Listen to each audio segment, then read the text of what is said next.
Hi, my name is Ayazullah. In today's video, I'll be speaking on sociological factors in sports. This is a very broad topic and covers many issues within it. I'll be speaking on a few. What are social factors in sports? Participation in sports is influenced by many social factors, such as people's age, gender, disability, and ethnicity. And by social groups, it is important not to stereotype individuals based on social factors. As you can see, there are many factors within this. These all can affect one's performance in sports. These barriers should not be affect one wanting to play sports, and so it is important people educate themselves upon this. Examples of social factors in sports. Social factors can be behavioral, social, personal, and or environmental. The following are examples of social factors.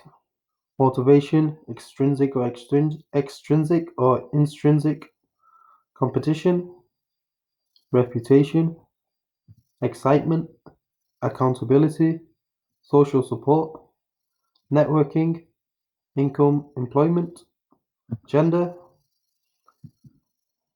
This suggests that motivation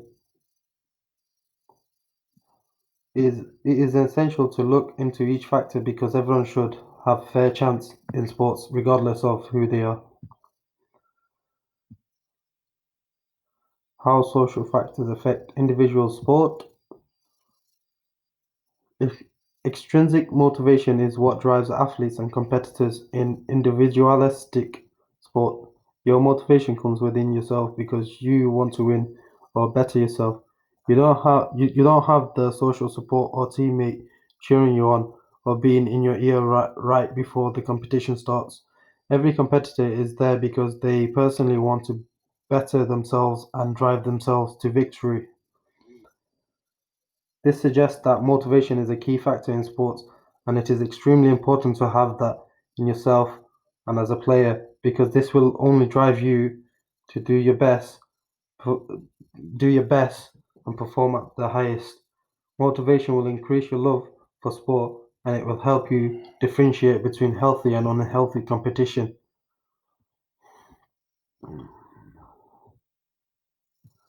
The sporting barriers. A research paper written on barriers to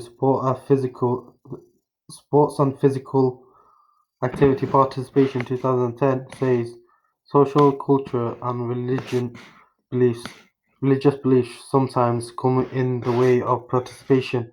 It usually weakens their confidence and as they shy away from participation also people from disadvantaged backgrounds such as financially can also have huge impacts on the participation because the parent carer of the participant is not able to afford to buy a certain kit or pay the fees of a club. This indicates the effect these factors can have on the athlete's confidence. Confidence is just as important as motivation. Being confident will allow you to embrace yourself even if you don't do well or succeed in something. But those factors should not come in the way of participation because this can create a disinterest in physical education, which is a key aspect in a youth's lifetime.